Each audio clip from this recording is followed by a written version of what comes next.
Jadikanlah semua bangsa muridku, dan baptislah mereka dalam nama Bapa, Anak, dan Roh Kudus. Hari ini tanggal 1 September 2019, hari yang sangat spesial buat saya. Soalnya hari ini adalah hari 10 tahun di pelayanan, puji Tuhan. Dan mungkin banyak yang penasaran, kok bisa sih kerja di pelayanan? Kan tadinya dulunya dunia entertainment, dunia modeling, dunia bisnis, kok tiba-tiba banting setir ke pelayanan. Banyak orang gak tahu bahwa prosesnya gak banting setir radikal, tapi berlahan-lahan cuman menuju kepada kepastian. Kalau boleh cerita dalam waktu singkat, begini ceritanya. Tahun 2006, aku pelayanan ke sebuah tempat di mana pembicara utamanya adalah seorang pengajar dari Oxford, namanya Michael Ramsden. Dan pas aku ngasih kesaksian yang cuma durasi 10 menit, ada seorang pendeta bernama Pak Sukirno Taryadi ngasih kesaksian itu, mengartikulkan dalam bahasa Inggris kesaksian tersebut. Terus menurut Michael Ramsden, kesaksiannya itu berkesan, struktur rapi, dan ada poinnya adalah untuk memuliakan Tuhan dalam kehidupan kita.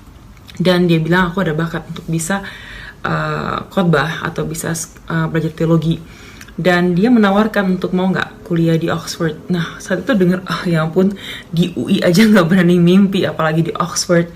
Akhirnya aku bilang kayak aku nggak tahu semua kekurangannya aku. Dan dia bilang Tuhan mau kok kamu pergi. My grandma, oma aku yang dari Manado dari situ. Dan om aku bilang kalau Tuhan yang panggil, Tuhan yang akan cukupkan. Dan kalau Tuhan yang panggil, kita nggak boleh menolak. Akhirnya aku berangkat ke Inggris dengan iman, percaya kalau ini sungguh-sungguh Tuhan yang campur tangan dan Tuhan yang tuntun. Kayak durasi itu sebentar banget, cuma beberapa minggu. Aku langsung bungkus semua barang-barang, simpen di gudang, terus bawa cuma koper kecil sama satu koper besar, dan pindah ke Oxford, Inggris. Kuliah teologi dan gak ada yang tahu. Pindah aja gitu.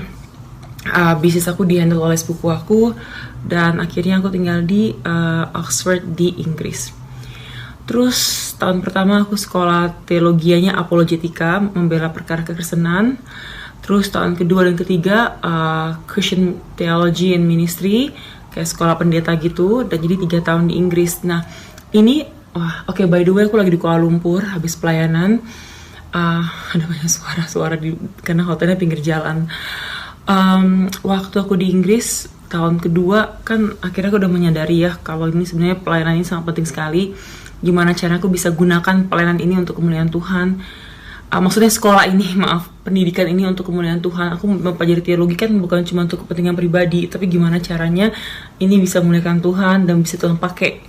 Akhirnya aku berdoa cuma gini aja, doanya simple banget. Kan I don't really know ya, aku tuh nggak tahu apa sih sebenarnya panggilan Tuhan untuk aku pribadi dalam hal pendidikan ini untuk diapain gitu. Akhirnya aku cuma berdoa gini, Tuhan kalau Tuhan mau panggil aku untuk menjadi full timer di pelayanan dan menggunakan sekolah teologianya ini untuk pelayanan di gereja atau dimanapun, Tuhan boleh nggak kirim mungkin pendeta untuk mengkonfirmasi bahwa emang aku panggilannya adalah untuk di pelayanan full timer. Tapi kalau nggak ada pendeta yang nawarkan pekerjaan di gereja dia sebagai pendeta, itu artinya aku akan balik ke marketplace dan akan menggunakan apa yang aku pelajarin untuk penjangkauan, tapi tetap bekerja di marketplace. Dan untuk aku sih pelayanan tuh bener-bener nggak harus di gereja. Pelayanan tuh bisa di mana saja, harus di mana saja. Kalau kita seorang guru, ya kita akan melayani dalam dunia pendidikan. Kalau kita seorang dokter, ya kita melayani di dunia kesehatan. Pokoknya apapun kapasitas yang Tuhan berikan kepada kita, disitulah tempat ladang pelayanan kita. Jadi nggak semua melayani Tuhan tuh harus di gereja. Malah kita perlu banyak sekali terang-terang anak terang di semua bidang-bidang pekerjaan di dunia ini. Dan akhirnya aku pikir ya udah, pokoknya Tuhan kalau sungguh-sungguh Tuhan mau panggil aku menjadi full timer, Tuhan pasti akan kirim seorang pendeta yang akan menawarkan pekerjaan di gerejanya dia.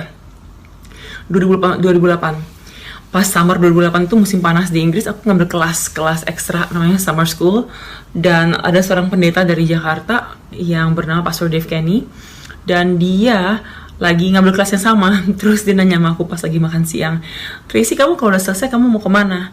Aku bilang, I don't know Pastor Dave, I don't know, I'm still praying. Aku bilang, enggak tahu Pastor Dave, aku masih berdoa sih. Terus Pastor Dave kalimat berikutnya adalah, mau nggak kamu kerja untuk saya di gereja saya di Jakarta di IES. Tuh kayak kesambar geledek di siang hari.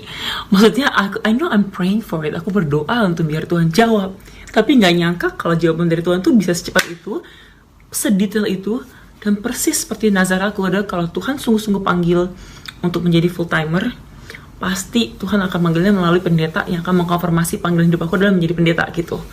So itu berapa setahun sebelum aku selesai sekolah, akhirnya tahun berikutnya aku tahu bahwa panggilannya aku adalah untuk melayani Tuhan di gereja, menjadi pendeta. 4 tahun lamanya 2009 sampai 2013. Ini 4 tahun yang untuk aku ini 4 tahun yang terberat dalam pelayanan, karena pertama berubah dunia, dari dunia entertainment ke dunia pendidikan, sekarang ke dunia pelayanan. Itu benar-benar suatu hal yang sangat berat, beneran. Dan mungkin dari luarnya nggak kelihatan berat, tapi dalamnya itu benar-benar sangat berat. Kedua, pergantian dari keuangan yang mungkin tadinya lebih gampang nyari uang, tiba-tiba hanya berdasarkan gaji bulanan yang ya gitulah. Yang ketiga adalah yang beratnya adalah mengubah, maksudnya kayak mengubah ambisi gitu. Kalau dulu ambisi adalah pengen sukses, pengen kaya, pengen terkenal, itu sekarang adalah cuma pengen menjadi hamba Tuhan yang setia. Dan begitu banyak sekali tantangan yang aku terima. Dan tapi ternyata pas lihat ke belakang ya, itu sungguh-sungguh Tuhan pakai untuk kayak bedah hati gitu. Hatiku di apa sih Tracy motivasi kamu untuk melayani Tuhan? Apakah sungguh-sungguh mencintai Tuhan sekalipun kamu susah, sekalipun kamu menderita? Apakah kamu akan setia dan gak akan berpaling dari panggilan Tuhan? Dan akhirnya I would say, kalau aku boleh bilang, lihat ke belakang, Tuhan sungguh-sungguh menguatkan dan Tuhan sungguh-sungguh memberkati untuk dalam proses tersebut. Dan akhirnya setelah 4 tahun aku menikmati pekerjaan sebagai pelayan Tuhan, ngajar kelas apologetika di IES, kerja IES di Jakarta, khotbah di beberapa tempat, ngajar di beberapa sekolah tentang teologi Kristen, dan spesialnya adalah apologetika. Terus yang pasti, yang paling menarik lagi, yang benar-benar sungguh-sungguh campur tangan Tuhan adalah tahun keempat aku pelayanan di gereja. Aku dapat tawaran untuk bergabung dengan misi penginjilan yang bernama Ravi Zacharias International Ministry. Dan itu kantor pusatnya di Amerika. Dia punya kantor cabang di mana-mana, untuk Asia di Singapura, untuk Eropa di London, dan juga di Spain, sekarang ada di Jerman, di Afrika juga ada, kalau di Amerika Latin ada di Peru di Lima, dan di Kanada juga ada di Toronto. Dan waktu ditawarin kerja untuk mereka bergabung menjadi pembicara internasional, aku benar-benar shock berat. Dan mungkin aku mukanya ada kayak Indo-Indo gitu ya, tapi honestly aku bahasa Inggrisnya tuh kacau balau, dan aku berasa kayak nggak mungkin lah gitu. Apalagi pembicara mereka punya puluhan pembicara di seluruh dunia, dan pembicara mereka tuh adalah top banget, yang sekolahnya pinter, yang jago banget kalau menjelaskan tentang teologi kekristenan. Dan I was like, me really, tapi at the same time aku emang pengen banget sih melayani Tuhan, dan antusias banget, karena ini benar-benar misi pelayanan yang aku sangat suka gitu. Akhirnya dengan percaya kepada Tuhan, aku menjadi penginjil di Yayasan RZIM. Dan hari ini tanggal 1 September 2019 adalah 6 tahun yang aku bekerja di RZIM. It has been amazing. Puji syukur kepada Tuhan, banyak sekali pengalaman yang berharga. Dan pengalaman ini mungkin kalau kita lihat di sosial media kayak enak banget ya, jalan-jalan terus, dan mungkin sepertinya enak ya, tapi kan itu kan di depan layar. Di belakang layar persiapan berhari-hari untuk nyiapin khotbah, terus mengalami jatuh bangun yang orang mungkin gak banyak yang tahu. Aku sakit, dioperasi 2 kali, pernah kirain kata dokter divonis hampir kena kanker lah. That's for another testimony ya. Jadi udah kayak aduh Tuhan, masa mau mati muda sih gitu. Dan masih banyak lagi hal-hal yang bikin nangis gitu.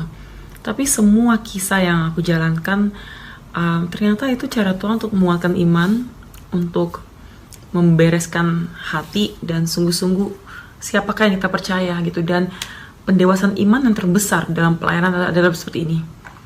Apakah engkau tetap setia melayani Tuhan sekalipun kamu menderita? Sekalipun kamu akan tidak mendapatkan apa yang kamu harapkan, inginkan, impikan. Sekalipun kamu akan mungkin dikucilkan di keluarga, sekalipun kamu akan dibenci oleh banyak orang, will you still love Jesus? Will you still serve Him? Apakah kamu tetap mencintai, mengasihi, dan hidup dalam kasih Tuhan, tetap melayani Tuhan sekalipun kamu gak memiliki apa yang kamu harapkan di dunia ini? Dan itulah tantangan yang terbesar yang mungkin gak bisa dijelaskan secara detail, tapi banyak sekali. Ada masa yang dimana pasti kita pun yang melayani gitu ya, ada merasa kayak Tuhan saya salah di mana ya gitu. Apalagi kalau lagi mengalami masalah dan gak bisa sharing sama siapa-siapa. Tapi puji syukur Tuhan terlampau setia, Ia baik, Ia mengerti pergumulan manusia, dan Tuhan menuntun kita dalam setiap langkah kehidupan kita. Hari ini 10 tahun telah berlalu, naik dan turunnya kehidupan, asam garamnya, pelayanan.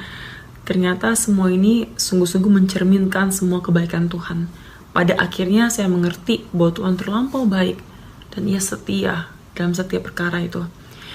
Ayat yang sangat menguatkan di awal pelayanan adalah dari Yesaya 6, yang di saat Yesaya pergi ke rumah Tuhan, dia bertemu dengan malaikat Tuhan, dan dia bilang, aduh celakalah aku.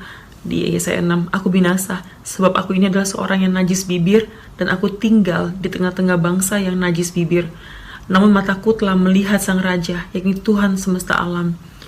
Tapi seorang daripada serafim terbang mendapatkan aku, di tangannya ada bara, diambilnya dengan sempit dan mesbah. Ia menyentuh kepada mulutku serta berkata seperti ini. This is my favorite Bible verse. Lihatlah, ini telah menyentuh bibirmu, maka kesalahanmu telah dihapus dan dosamu telah diampuni.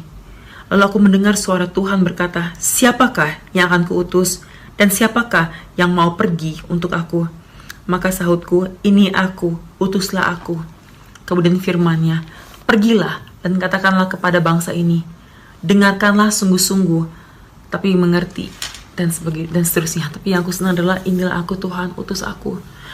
Dan sebagai penutup, agak kepanjangan ya, sorry banget, semoga dengerin terakhir, tapi it's okay if not. Sebagai penutup begini, aku menyadari ya, kalau dalam pelayanan gak akan selalu seindah kalau kita lihat di foto atau di mana-mana, pasti akan sulit. Tapi kita menyembah Allah yang terlampau setia, Allah yang setia dalam setiap pergumulan hidup kita, perjalanan hidup kita. Yang penting yang kita harus lakukan adalah untuk tetap setia melayani Tuhan, bersuka cita melayani Tuhan. Dan kalau katanya Alkitab, ladang atau panen itu udah siap, tapi sedikit pekerjaan untuk melayani Tuhan. So I hope and pray, aku berdoa dan berharap kita semua yang mendengar, kalau Anda Kristen, Anda jangan takut melayani Tuhan dimanapun Anda berada. Kalau Tuhan panggil, Tuhan akan cukupkan. Dan kalau Tuhan panggil, jangan menolak Tuhan, karena Dia adalah Allah yang setia dan pantas untuk disembah. Dan dunia memerlukan Tuhan, sehingga biarlah Tuhan pakai kita sebagai alat Tuhan untuk menceritakan kebaikan Tuhan, untuk menceritakan sukacita yang kita dapatkan dalam hidup dalam Tuhan. Dan sekalipun susah atau mengalami banyak masalah, tapi Tuhan akan setia membawa kita keluar dari pergumulan hidup kita, asal kita tidak menyerah dan tidak kompromi dengan dosa. So I hope kesaksian ini means something to you, berharga. Setiap dari kita punya kesaksian berbeda. Tuhan gak pernah bikin cerita yang sama. Itu hebatnya Tuhan, dari 7 miliar orang di dunia ini, setiap orang mukanya beda, suaranya beda, dan juga punya kisah yang berbeda tentang kehidupan mereka. He is a God yang membuat manusia begitu eksklusif. So I hope you have a beautiful story as well, kisah bersama dengan Tuhan dalam perjalanan kehidupan saudara semuanya. I thank you so much untuk mau mendengarkan. Biar Tuhan dipermuliakan. Amin.